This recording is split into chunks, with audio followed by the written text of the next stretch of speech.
bawah langit senja Tanjung Lobang yang biasanya tenang, suasana tiba-tiba bertukar menjadi medan kekacauan.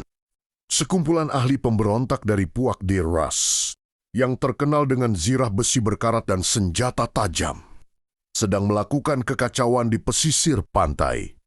Mereka merosakkan harta benda, awam dan mengancam keselamatan orang ramai dengan niat untuk melumpuhkan infrastruktur di Merian City.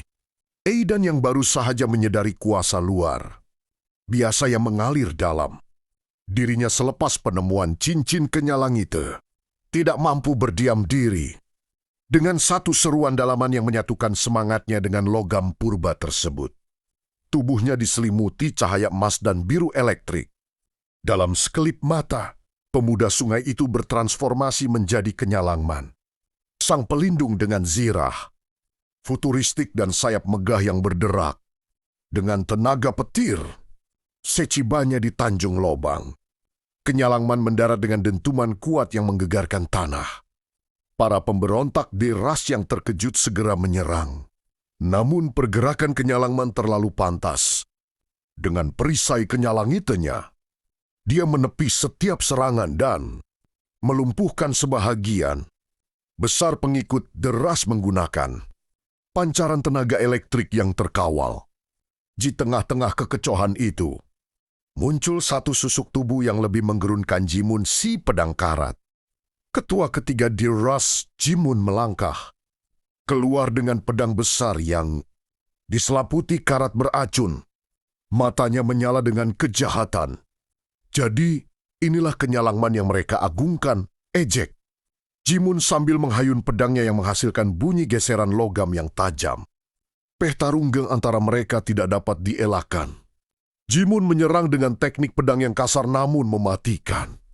Kyuuba menembusi zirah Kenyalangman. Namun, Kenyalangman menggunakan ketangkasan sayap, mekanik mistiknya untuk terbang, rendah dan mengelak, sebelum membalas dengan tumbukan bertenaga petir.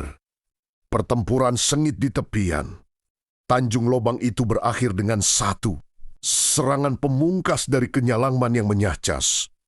Tenaga elektrik terus ke pedang Jimun, mematahkan senjata itu dan menghentikan perlawanan.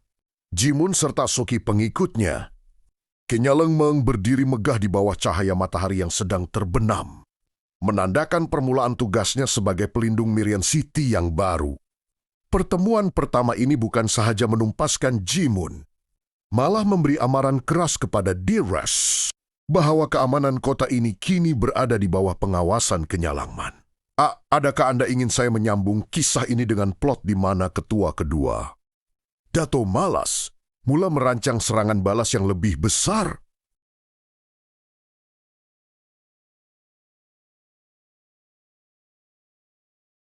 Kekalahan Jimun si pedang karat di Tanjung Lobang bukannya melemahkan The Rust, malah membangkitkan kemarahan yang lebih mendalam. Di markas rahasia mereka yang terletak di kawasan perindustrian terbiar, Dato Malas, ketua kedua The Rust, tampil dengan visi yang jauh lebih kejam dan strategik.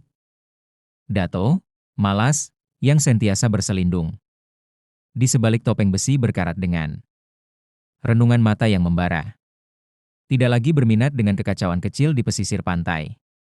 Fokusnya kini beralih kepada nadi ekonomi Sarawak, industri minyak dan gas. Rencana Dato Malas, operasi karat hitam.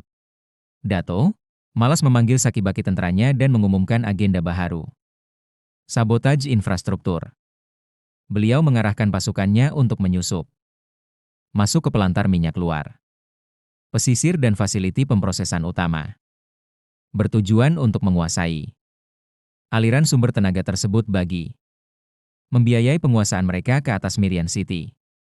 Teknologi rongsokan, dengan memanfaatkan kepakaran teknikal kumpulan The Rust, mereka mula mengubah suai mesin-mesin industri menjadi senjata pemusnah yang mampu menembusi kawalan keselamatan paling ketat di Sarawak. Perang psikologi, Dato Malas menyebarkan ketakutan dengan ancaman bahwa jika tuntutan mereka untuk menguasai hasil bumi tidak dipenuhi, setiap fasiliti minyak dan gas akan menjadi abu. Ancaman yang semakin memuncak. Kini, The Rus bukan lagi sekadar kumpulan pemberontak jalanan. Mereka telah menjadi organisasi separatentara yang tersusun dan berbahaya. Mereka percaya bahwa dengan menguasai tenaga, mereka akan memegang kuasa mutlak ke atas masa depan Mirian City dan seluruh Sarawak. Kenyalangman, yang kini menjadi penghalang utama, perlu bersedia menghadapi cabaran yang jauh lebih besar. Dato malas telah merancang serangan balas yang bukan sahaja bertujuan untuk menjatuhkan sang pelindung, tetapi untuk melumpuhkan jantung ekonomi wilayah ini selamanya. Adakah Anda ingin melihat bagaimana Kenyalangman mengesan pergerakan bahaya Dato malas ini? Atau adakah Anda ingin melihat visualisasi Dato malas memimpin pasukannya dalam serangan besar-besaran terhadap salah satu fasiliti minyak di luar pesisir?